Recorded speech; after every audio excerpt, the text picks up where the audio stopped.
Buenas tardes, queridos espectadores. Hoy estamos aquí en un video más para hablarles un poco sobre lo que es el sincretismo y lo que tuvo que ver con nuestro idioma. Por ahora les daremos una pequeña introducción sobre lo que es la palabra sincretismo. Aquí a continuación mi compañera Ruth se las aportará. Buenas, sabemos que el término sincretismo es de origen griego antiguo y se compone de las voces sin, con y criti, cretense, que se refiere al gentilicio de Creta, e ismos, que sabemos que es el sufijo de cualidad, y era empleado en la isla griega de Creta para referirse a la unión de los ciudadanos para hacer frente a un enemigo en común. Sin embargo, en el siglo XVI, el término fue reinventado por el filósofo neerlandés Erasmo de Rotterdam, para referirse a la juntura o conciliación de dos perspectivas filosóficas diferentes en una sola, y desde entonces se ha convertido en un vocablo muy utilizado en ciencias sociales como la historia, la lingüística y la antropología. Esta vez estamos con nuestro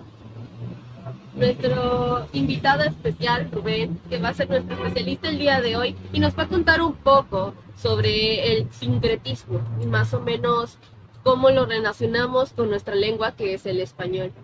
Y dime, Rubén, ¿qué puedes decirnos sobre el sincretismo? El sincretismo es un proceso en el que dos culturas se entremezclan para crear una cultura totalmente nueva. Algunas veces esa misma cultura que se crea a base de las dos tiene propiedades de una y de otra, a veces mayor y a veces menor. ¿Y como qué podríamos llamarlo sincretismo? Así como algún tipo de ejemplo, ¿podrías decirnos? El mayor ejemplo de sincretismo en el mundo actual fue la apropiación que tuvieron los españoles sobre la cultura americana, más que nada la mesoamericana. Este fue en el siglo XV, en el que los españoles impusieron religión, tradiciones, comida y lengua sobre nuestra cultura. Esto te iba a preguntar, pero creo que ya lo dijiste, sobre cómo se relaciona con nuestra cultura.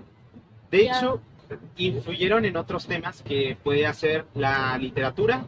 Su gastronomía fue ampliada gracias a los españoles, no la sobrepusieron. Y también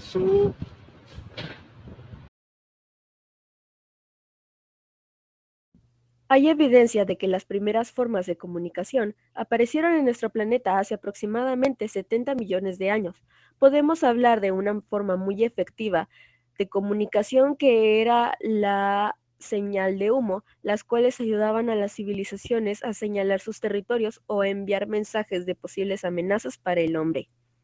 Asimismo, durante el Paleolítico Superior, el hombre comienza a dejar muestras de una forma de comunicación visual, con las pinturas rupestres, las cuales podían mostrar diversas temáticas, desde prácticas culturales y escenas de caza, hasta imágenes que podían proveernos información de temáticas religiosas de la época, hasta el primer calendario del que tenemos registro. Dado que, durante la prehistoria no existía la escritura, ha sido un tanto complejo para los lingüistas descifrar cómo es que los antiguos hombres se comunicaban, probablemente gruñendo, con gestos o con mímicas, y se ha encontrado que todas esas expresiones, junto con las pinturas rupestres, fueron una parte crucial para que el hombre se desarrollara sus habilidades comunicativas en el futuro. Los gestos han sido ampliamente estudiados por los académicos, y estos han aprendido que estos movimientos corporales constituyen una parte importante de la interacción social, y en un momento dado pasó lo mismo con el hombre, creando una relación entre la gesticulación y el posterior desarrollo del lenguaje hablado y los idiomas. La comunicación por gestos y la capacidad de imitación contribuyó a la creación de una protolengua. Un estudio realizado en el 2011 por el profesor Quentin Atkinson reveló que es probable que el origen de todos los idiomas sea el mismo, algún punto del sudoeste africano. A esto se le llama protolengua, o lo que es lo mismo, la lengua originaria o la lengua madre de las que se derivarían todos los idiomas. En la historia de la humanidad podemos ver que hay dos maneras en las cuales una protolengua podría haber generado diferentes idiomas. 1. Una misma lengua original usada por muchos hablantes que se expandieron fuera del lugar en donde se hablaba inicialmente.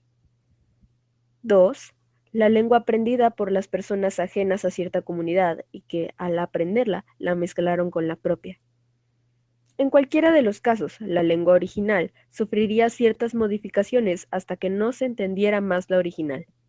Tal es el caso de las diferentes familias de idioma que comparten ciertos rasgos en común, pero que también ostentan grandes diferencias fonéticas o gramaticales. El español, más conocido como castellano, forma parte de la familia indoeuropea. En la península ibérica, hasta antes del siglo III a.C., no se hablaba español. Los habitantes eran íberos, celtas, celtíberos, tartesios y hasta fenicios y griegos. De estas lenguas llamadas de sustrato, tenemos por ejemplo la diferencia entre conceptos ser y estar, que no existen en otros idiomas y que provienen del celta, o palabras como gancho o colmena. Del ibérico viene barranco, y del vasco izquierdo chaparro. Entre el siglo III y el I a.C., el Imperio Romano conquistó toda la región alrededor del Mediterráneo, imponiendo su lengua, el latín. De esa lengua romana surgieron las lenguas romance: italiano, francés, rumano, portugués, catalán y español.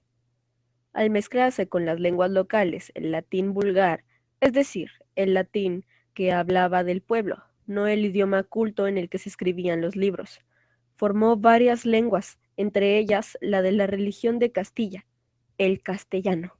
A partir de invasiones bárbaras se incorporaron palabras germánicas como guerra o yelmo, y cuando los árabes conquistaron la península y se quedaron como 700 años, crearon un conjunto de lenguas llamadas mozárabes, y dejaron en el castellano más de 4000 vocablos, como almohada, aceite o ajedrez.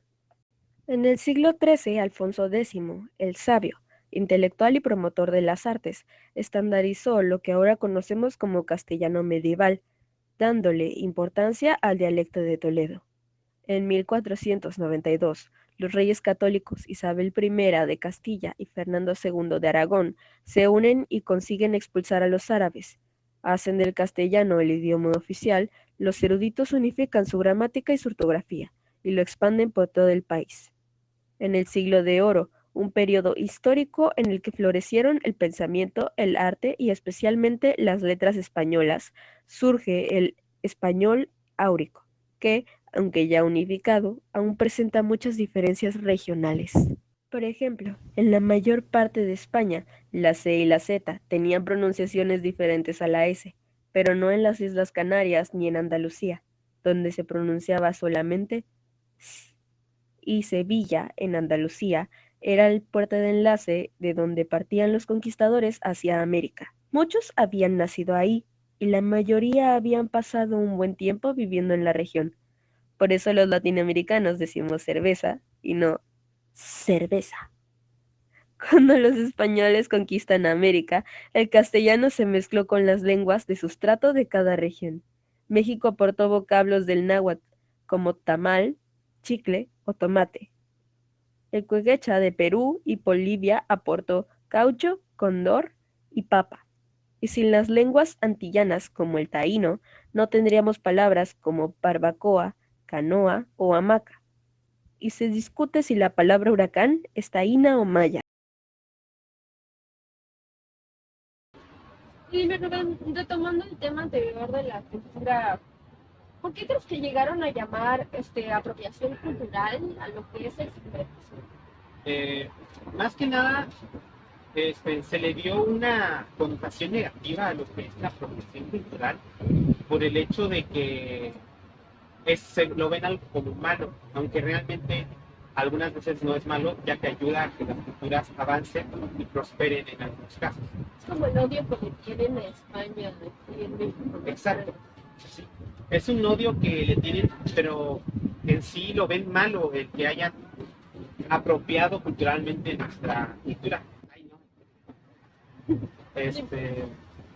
Hayan tomado nuestra cultura, pero en realidad no la tomaron, sino que se fusionaron, haciendo que nosotros tomáramos su cultura.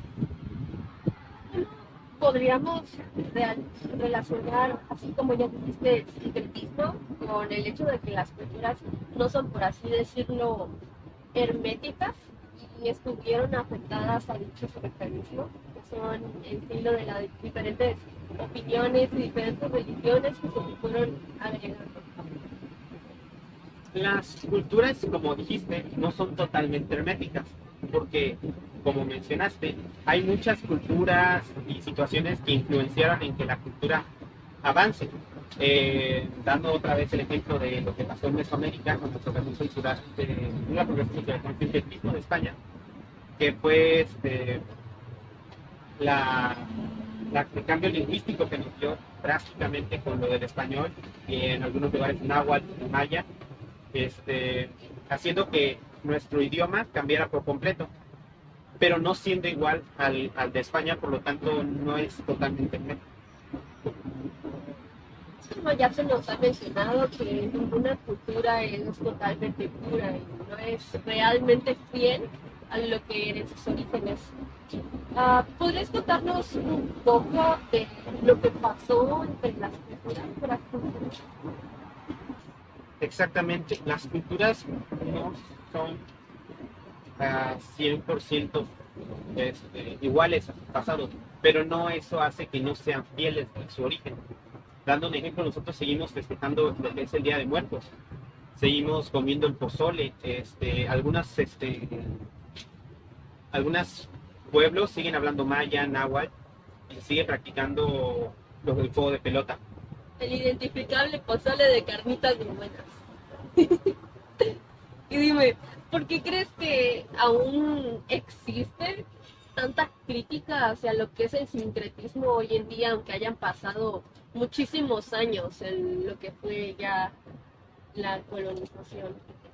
Más que nada porque nosotros, en este caso, dando el ejemplo de América, seguimos reteniendo que los españoles nos robaron, se supone, pero más que robarnos, nos ayudaron a prosperar.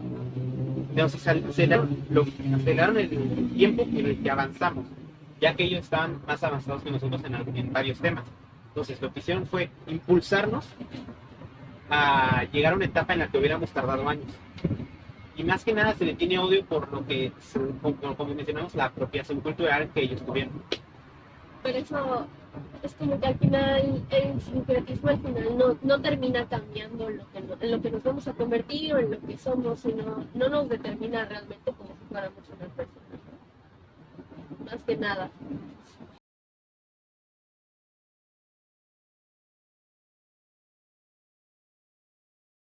Las lenguas están vivas y en constante evolución. Actualmente no es raro que incluyamos palabras de inglés o que el inglés tome prestados vocablos del español.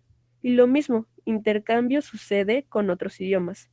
Por ejemplo, la palabra tiza, que es de origen náhuatl, se usa en todos los países hispanohablantes menos en México, donde el mismo objeto le llamamos gis, que viene del latín. En conclusión, es muy importante apreciar esta diversidad y el sincretismo como mecanismo fundamental en la constitución de culturas, y no verlo como algo malo, sino como una parte inherente de su historia e identidad. Nuestro equipo agradece su atención prestada.